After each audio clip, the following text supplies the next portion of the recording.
విషయం ఏంటి?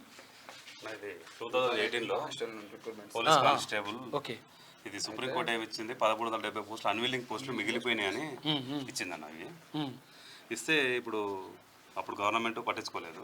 మన అంటే బ్యాక్లాగ్ ఉన్నాయి, అన్విల్లింగ్ బ్యాక్లాగ్ అయితే నెక్స్ట్ నోటిఫికేషన్ కలుపుతారు కానీ అన్విల్లింగ్ కలపరు. నెక్స్ట్ మార్కుల వాళ్ళకి ఇవ్వాలి సార్. అవునవునవును. అయితే అవి గవర్నమెంట్ ఇవ్వలేదు సార్ మాకు. ఆ గవర్నమెంట్ అసలు ఎవరికి ఇవ్వలేదు. ఈ గవర్నమెంట్ వచ్చిన తర్వాత ఆర్డర్ కాపీస్ ఈ యొక్క కంటెంప్ట్ చేసుకున్న వాళ్ళకి 20 మందికి ఇచ్చారు. శ్రీనివాసరావు సార్ వాళ్ళకి 20 మందికి ఇవ్వడం జరిగింది. అయితే ఎవరైతే కోర్టు పోయారో వాళ్ళ వరకే మన బోర్డు చైర్మన్ ఇచ్చి ఇప్పుడు వాళ్ళని ట్రైనింగ్ పంపారు ఈ నోటిఫికేషన్ వాళ్ళతో. అయితే మేము వాళ్ళకంటే మాకు ఎక్కువ మార్కులు ఉండాలి. ఓకే, వాళ్ళకన్నా మార్కులు మాకు ఎక్కువ ఉన్నాయి సార్.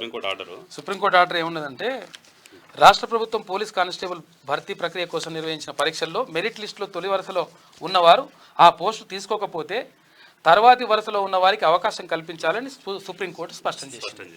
అయితే అది ఇవ్వకుండా అట్లనే పెట్టారు ఆ పోస్టుని. ఎవరైతే ఇప్పుడు వాళ్ళు పోస్టులు వచ్చినాయో ఆ పోస్టులు వచ్చిన వాళ్ళు తీసుకోలేదు, వాళ్ళు జాయిన్ కాలేదు. జాయిన్ కాకపోతే నెక్స్ట్ ఉన్న వాళ్ళకి ఇవ్వాలి, ఫ్రాక్షన్ ఇవ్వాలి. అది ఇవ్వకుండా పెట్టింది. ఇప్పుడు అవి అన్విల్లింగ్ పోస్ట్.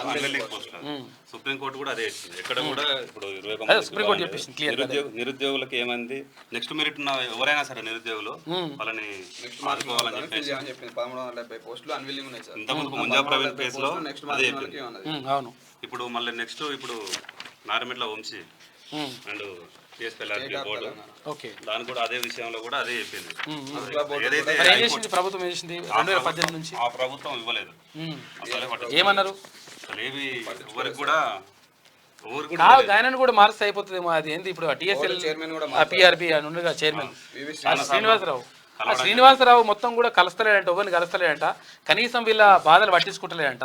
చాలా మందికి సంబంధించి ఇక్కడ ఎస్ఐ కానీ కానిస్టేబుల్ అభ్యర్థులు కానీ చాలా మంది ఇబ్బందులు పడుతూ ఉన్నారు. తర్వాత వాళ్ళ కేసులకు సంబంధించి కూడా ఇబ్బందులు పడుతున్నారు రకరకాలుగా. ఇప్పుడు ఏదో అన్విల్లింగ్ పోస్టులు తర్వాత వాళ్ళకి ఇవ్వాలని చెప్పేసి ఇదొక డిమాండ్. తర్వాత ఏంది, ఆ కేసులు చిన్న చిన్న కేసులు ఏదో పిటి కేసులు ఉంటే కూడా వాళ్ళని కూడా పక్కకు పెట్టేసిండ్రంట. ఆ శ్రీనివాసరావును మార్చేసేది ఆయన. ఇప్పుడు ఆయన మీద చాలా ఆరోపణలు ఉన్నాయి, కనీసం పట్టించుకోవడం. హైకోర్టు ఇచ్చింది. 3 తరపుకి వెళ్ళి ఒక 20 మంది లాయర్లు పెట్టుకున్నారు. నిరుద్యోగులు ఎంతమంది లాయర్లు పెట్టుకోగలుగుతారన్న? పెట్టుకోలేరు కదా. ఒక లాయర్ పెట్టుకోవడమే ఎక్కువ. నిరుద్యోగులకి 20 మంది 50 మంది లాయర్లనే పెట్టుకోవచ్చు. బోర్డు పెట్టుకుంటుంది, అట్లా పెట్టుకొని గెలుస్తుంది అనుకో. గెలవలేదు, అట్లా కూడా గెలవలేదు. జడ్జిమెంట్ ఇచ్చేసింది నిరుద్యోగులకు. సుప్రీంకోర్టు కూడా బోర్డు ఆయన ఏం చేస్తుంది, శ్రీనివాసరావు ఏం చేస్తున్నట్ట, ఇక ఆయన ఏం చేయకుండా ఇక 4 లాయర్లు పెట్టేసి ఈ అభ్యర్థులు ఎవరు ఉంటారో అభ్యర్థులకు వ్యతిరేకంగా కొట్లాడుతాను. 20 మంది లాయర్లు పెట్టి ఇప్పుడు ఒక నిరుద్యోగులు ఎంతమంది ఇప్పుడు చదువుకోవడానికి ఇప్పుడు 30 ఏళ్ళకి వచ్చింది దగ్గర 30 ఏళ్ళకి వచ్చినాము. చదువుకోవడానికి ఎన్ని రోజులు ఖర్చులోకి దానికి సరిపోయి ఇప్పుడు లాయర్లు కూడా పెట్టాలంటే మా వాళ్ళే. సుప్రీంకోర్టు కూడా గవర్నమెంట్లు ఇట్లా నడుచుకోవాలని కూడా చెప్తున్నా కానీ ఈ గవర్నమెంట్ ఆ గవర్నమెంట్ అసలే పట్టించుకోలేదు. ఈ గవర్నమెంట్ లో 21 మందికి ఇవ్వడం జరిగింది. అందుకని అంటే కంటెంట్ వేసుకున్న వాళ్ళకి ఇచ్చింది మళ్ళీ. అయితే ఈ గవర్నమెంట్ ఇచ్చింది కాబట్టి ఈ గవర్నమెంట్ అడగడానికి విషయం తెలుసుకున్న కొందరు ఉద్యోగం రాని మెరిట్లు ఉన్న అభ్యర్థులు 21 మంది హైకోర్టును ఆశ్రయించారు. వారి రిట్ పిటిషన్ నెంబర్ ఇది ఉందంట. ఇట్లయితే వీళ్ళకు అవకాశం ఇచ్చిందా? కాబట్టి ఎవరైతే 1370 మంది 1150 మంది కుటుంబాలు అయితే బాగుపడతాయి. కాబట్టి ప్రభుత్వం దీనిపైన నిర్ణయం తీసుకోవాలని చెప్పేసి కోరుతున్నాను. అంతేనా? తప్పకుండా తీసుకుంటారు, నిర్ణయం తీసుకోవాలని కోరుకుందాం. ఏం చెప్తారు చెప్పు, ఇంకేమైనా చెప్తే. ప్రజావాణిలో కూడా ఇవ్వడం జరిగింది.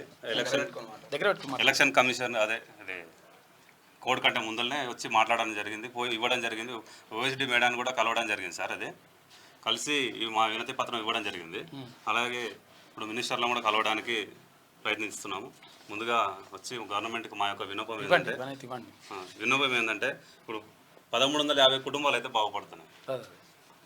నెక్స్ట్ మెరిట్ ఉన్న వాళ్ళకి అంతే. అందరికీ మేము అడగలేదు. నెక్స్ట్ మెరిట్ ఎవరైతే ఉన్నారో అదే మెరిట్ ప్రకారమే ఏమంటున్నాము. వాళ్ళు జైన్ కాలేదు కాబట్టి తర్వాత వాళ్ళకి ఓకే. ప్రభుత్వం మంచి నిర్ణయం తీసుకోవాలని చెప్పి కోరుకుందాం ఆయనకి.